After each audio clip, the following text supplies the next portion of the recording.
Hi,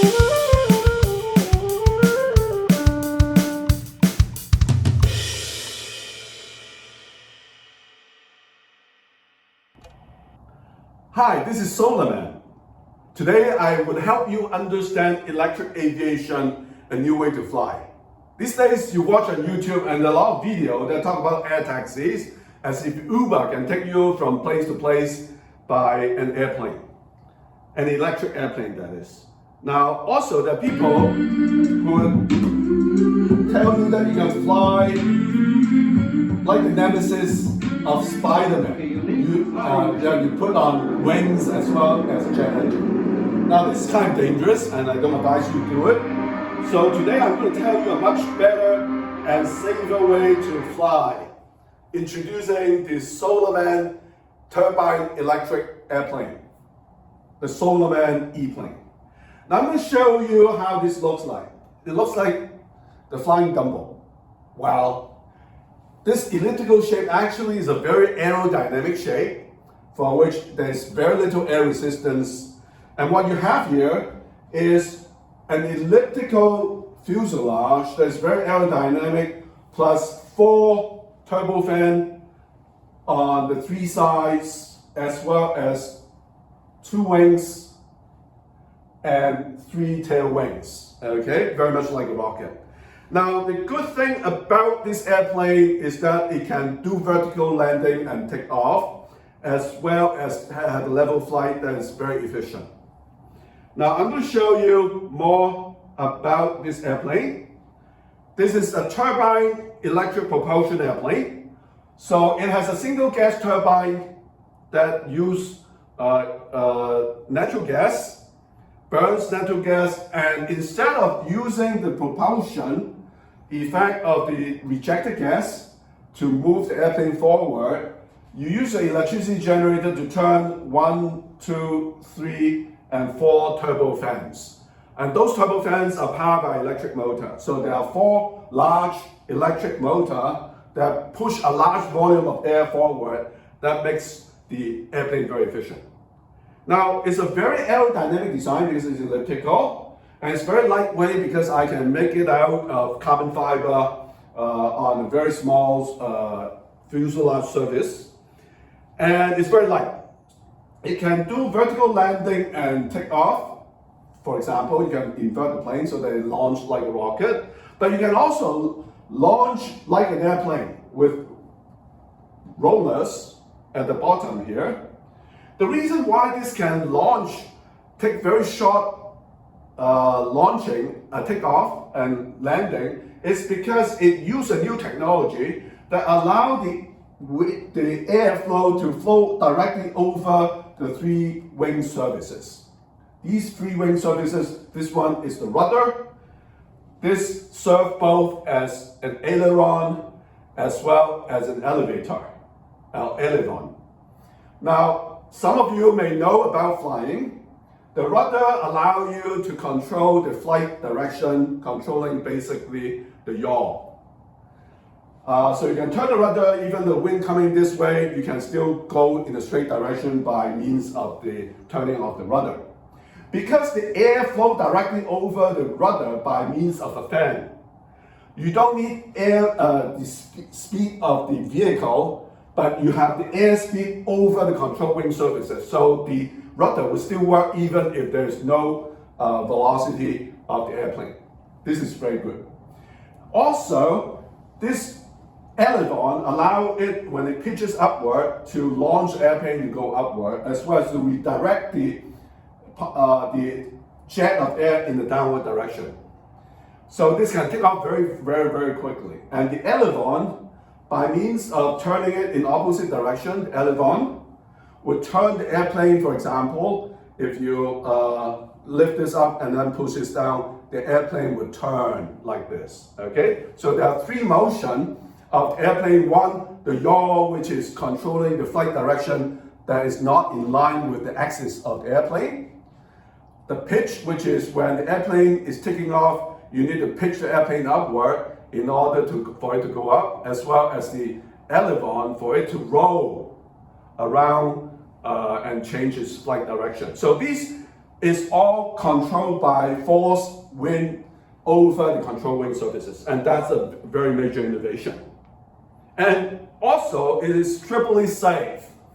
One is that it has a turbine electric propulsion that can store a large amount of energy in chemical form of methane. And second is that it can have battery to run the fan, the turbofan, by means of electricity when the turbine may not be working, or you may run out of gas. You can also use a battery. And the third thing is that you can have a parachute at the nose cone of the airplane so that you can land back to Earth safely. So it's very safe. Now, I've explained a little bit about the control of the yaw, the pitch, as well as the roll. Now, I'm going to explain to you the forces that's acting on the airplane. Now, first off, the most important force is the vector thrust, which is because of the turbofan pushing air backward. As a reaction, it pushes the airplane forward, and that's called vector thrust. So you can vector the thrust by means of turning of the fan as well as the turning of the control wing surfaces. Gravity, of course, is the major force that we deal with, and in flight terminology, you always want to put the gravity, the center of gravity, before the center of lift. And you can use the elevon or the aileron to really balance by pushing the back downward, so that it's like a lever. You have gravity force acting downwards, you have also the elevon acting downward, and this is the pivot point, which is the air lifting force that is lifting upwards. So the plane will be balanced by means of controlling the elevon. Of course, you also have a drag force that's acting on the airplane because of the resistance of wind on the wings as well as the wind body. Now, when wind impact the body at an angle, it also provides an airlift force upward. And very often you have to understand that lift comes at the price of drag. So because you want to lift up a heavy airplane containing passenger, it will create a drag, and that comes with it the amount of energy that need to be used in order to provide that lift. Now, the physics of that is very simple to explain, but I would avoid doing that today. Now, you can see here that this is launched, and we are controlling the rudder, moving to that direction in order to create a yaw, and then we are doing a pitch as well as a rolling. Let me just play this again for you to understand the three parts, which are the rudder, the control of the rudder. You can see the tail top rudder is being switched in order to create a yaw for it to go forward at an angle to the axis of the direction, and then you have the pitching as well as the rolling that is shown here. I'd like to explain to you why a helicopter takeoff is not very efficient. Most helicopters have very large wings, and it sweeps over a large area in order to move a large volume of air downward at a relatively slow velocity.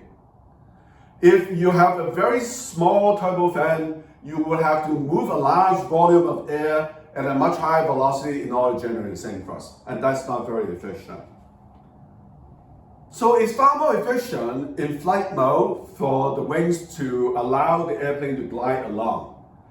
If you see birds like eagles, practically it doesn't have to flap, and it can fly largely because of the air flowing over the wing, providing a lift force. And the drag as well as the lift is given by the drag and lift coefficient, and typical airplane as well as eagles for that matter have a lift force that is about 20 times of the drag force.